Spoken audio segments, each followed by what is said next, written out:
Hi everyone, my name is Nia Bates and I'm naming my channel Cozy Homeschool. Why? Well, because we live in a house called the Cozy Cottage. Who named it that? We did. It was built in 1836. We live in Buffalo, New York. And I started homeschooling a year ago. So I'm going into my second year of homeschooling. I have a 3 and 5 year old.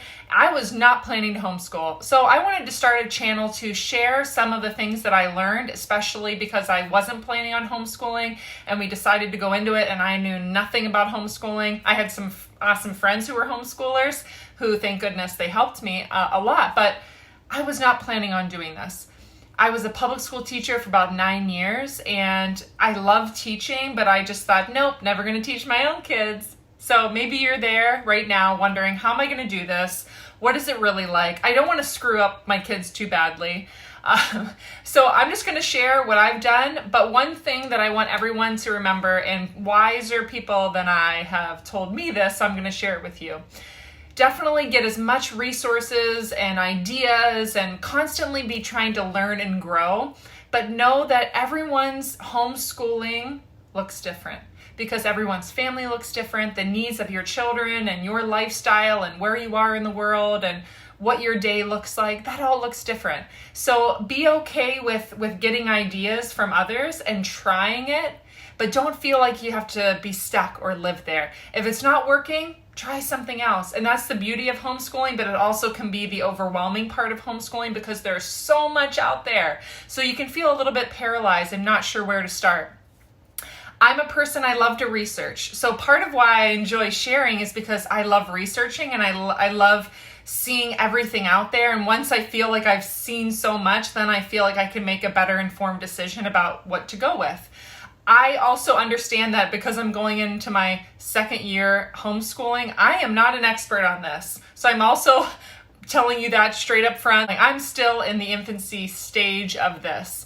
And I'm so grateful that I have so many wonderful friends that have been homeschooling for 30 years and I can try to pick their brains, and they have middle schoolers and high schoolers and they have kids that have graduated college, and they aren't as weird as I thought homeschoolers were going to be.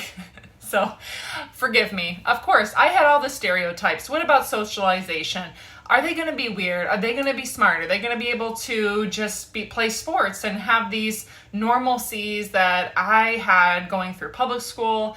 And I found that, yes, it is different, and that's okay. There's no right or wrong way to do your schooling. You have to do what's best for your family. So if you decide public school's best or private school's best or a hybrid of both or homeschooling, you have to be willing to say, yeah, we're going to try it. And for us, I have seen so many blessings that have come out of homeschooling.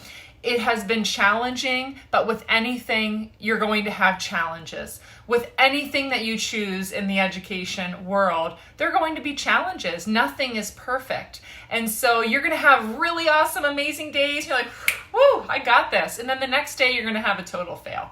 And that's okay too. It's okay to just take a deep breath. Maybe you need an extra cup of coffee. That was me a lot of days.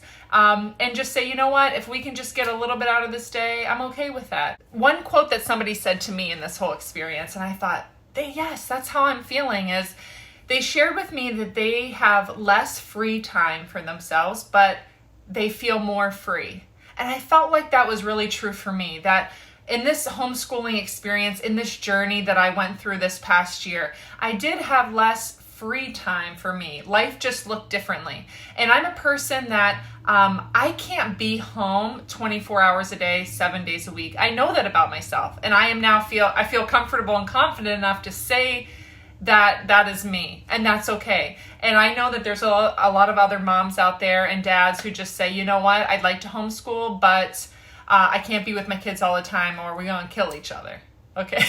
So that's okay. Know your limits, and then you can work around those. For me, this past year, I still went in, we have a business, and I went into our business about 10 to 3 p.m. on 10 a.m. to 3 p.m. on Tuesdays and Thursdays. And for me, that was just enough time to get away, to have my brain be thinking about something different. Or maybe I didn't go into the office that day and I just had to run some errands, or maybe I had to go to the grocery store, or just time for myself. I found that I was a better homeschooling educator. I was a better mom, a better wife, if I just had a little bit of time. So get a homeschool high schooler. Maybe they want to babysit for a couple hours. Maybe you have a mother's helper, somebody that comes into your home while you're there, and maybe you're schooling your older kids, and maybe they're helping you to take care of the little ones, the toddlers. That can be a little bit more challenging when you're trying to sit next to a child and help them with their schooling.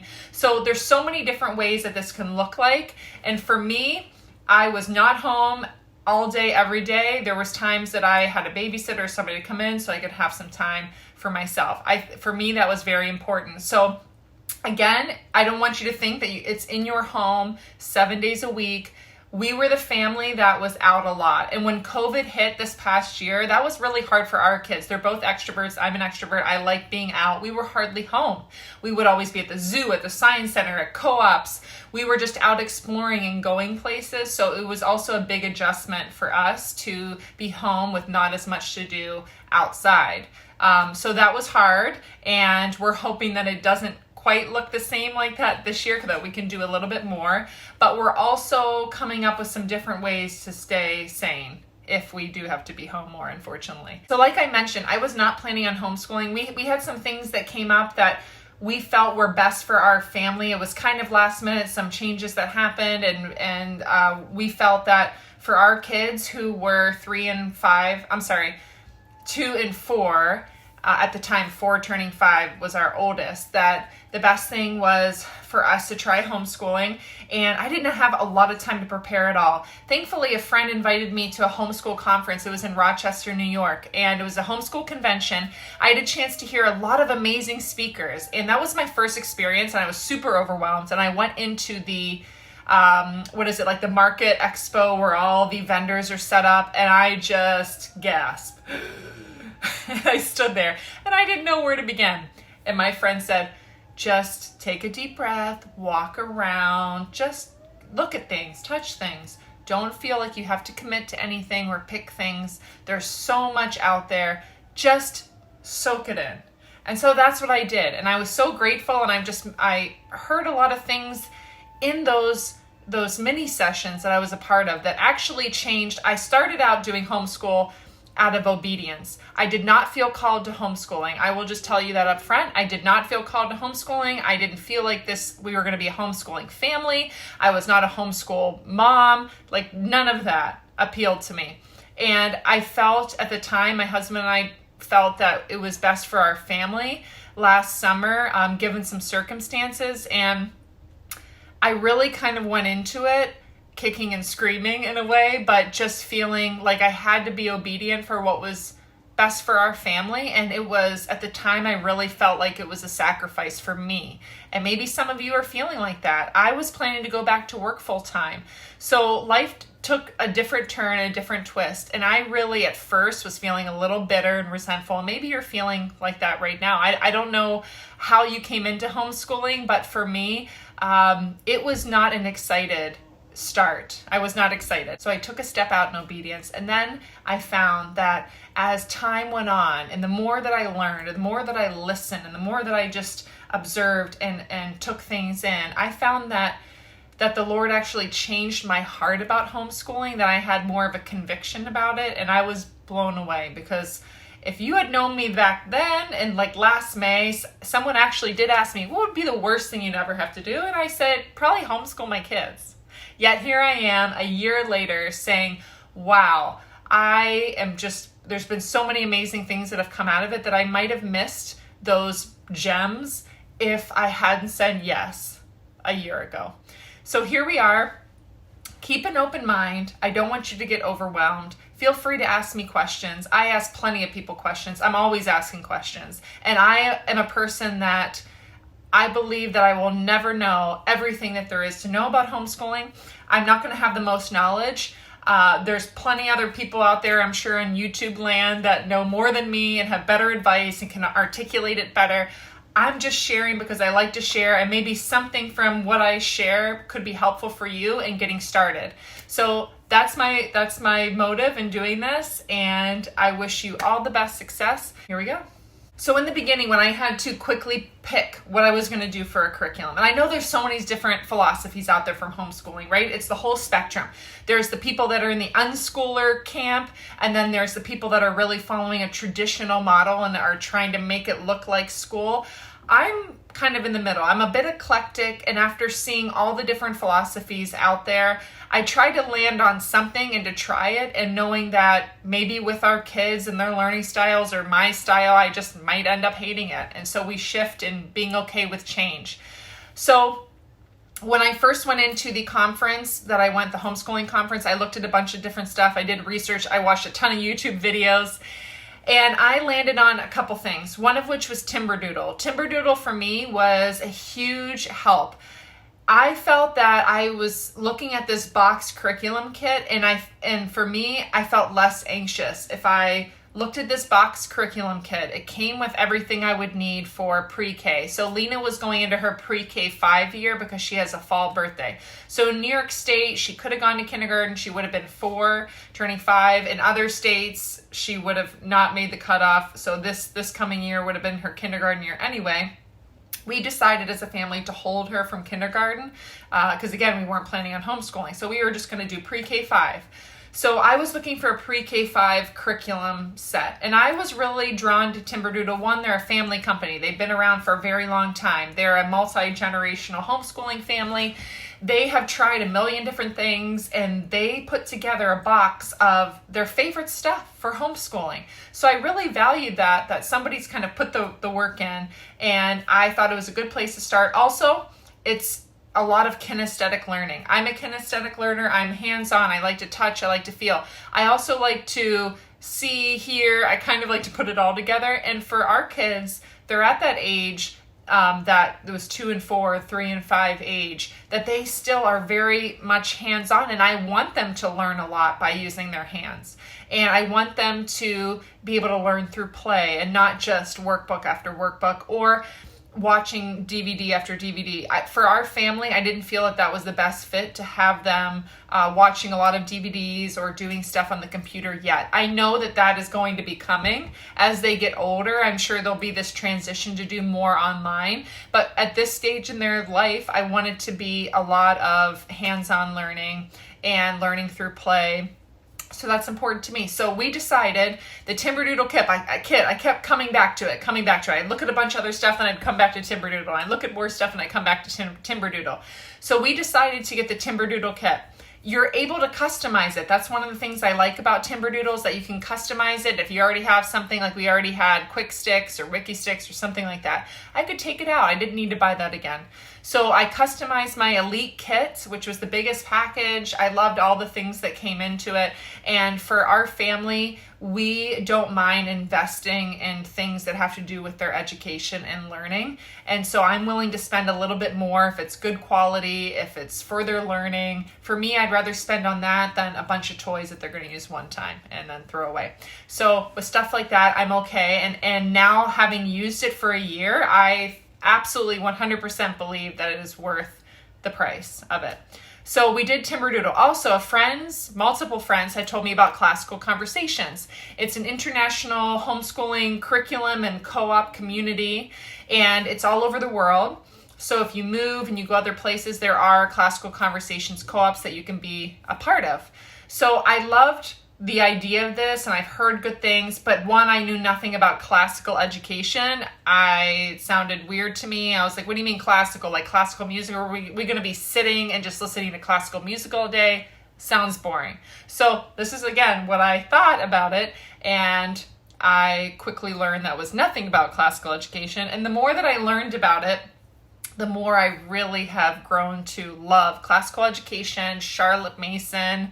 If you're not aware of Charlotte Mason, I suggest kind of looking into her philosophy on homeschooling, which is great, and also Classical Conversations. It's awesome, and what I love about it is that I say it's a curriculum that really gives you great bones and like a springboard to jump off, and it encompasses math, English, science, history, Latin, and math and fine arts, and there's a whole timeline of the world.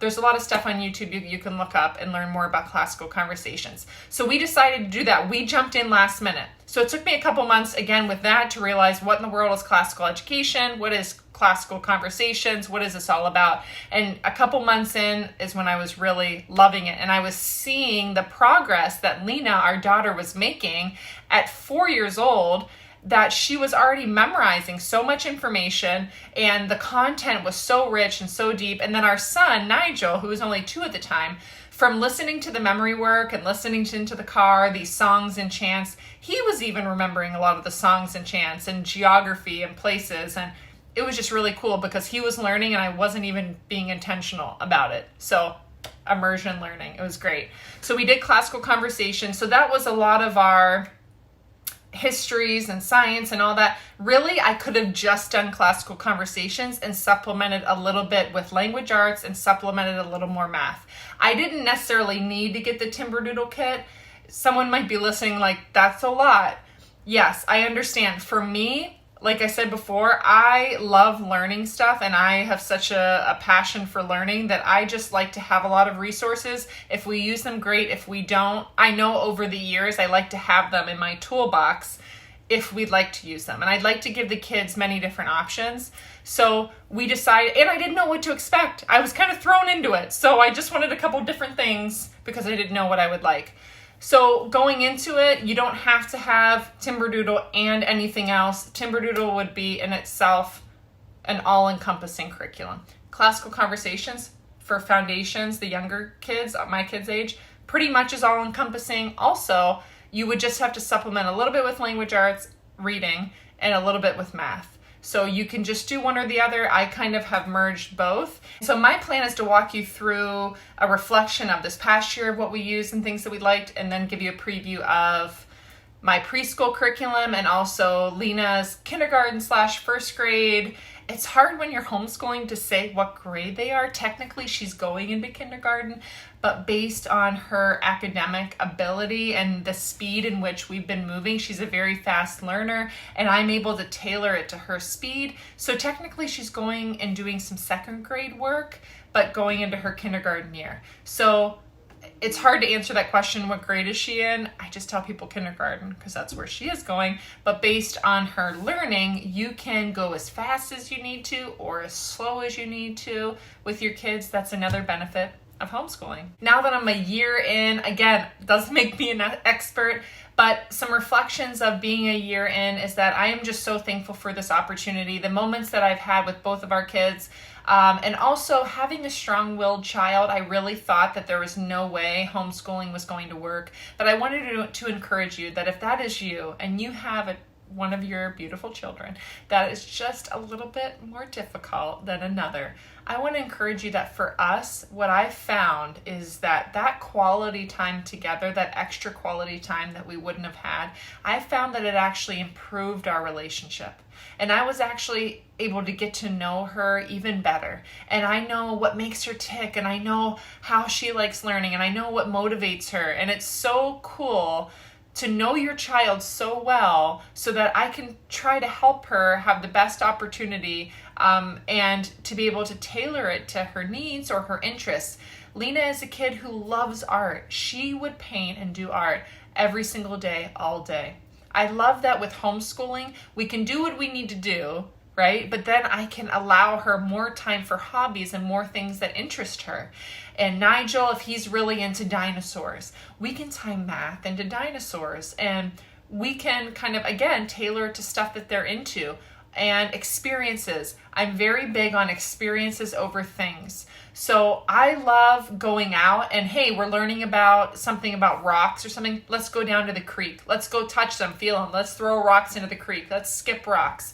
So I want them to bring their education to life. I would love when we're learning about U.S. history this coming year and we're allowed to travel, I'd love to take some mini trips and go to D.C. or go to Philly or go places where we can actually see where some of the stuff that we're learning about happened, and just have that enriching education where it's not just on paper, but that we can bring it to life even more. So I have seen so much benefit academically. I've seen the benefit for our kids socially. The question always is about socializing and that you're not in class with a lot of other kids. What I found to be true for us is that it's become quality over quantity. We've been able to be around great quality relationships and quality friendships and people that I really know and trust, those families. And our kids have also been able to spend a lot of time with not just kids their own age, but also kids a year, 2 years, 5 years older than them. So kids at different age stages, and they're looking up to them. And there's some kids that are just awesome kids. And I'm thinking, yes, my kids are watching those kids and how they're acting and behaving. And instead of me saying, don't do that or do this or do this, they're just seeing that behavior model, that positive behavior by older kids, or the older kids are saying to them, hey, why don't you try this instead?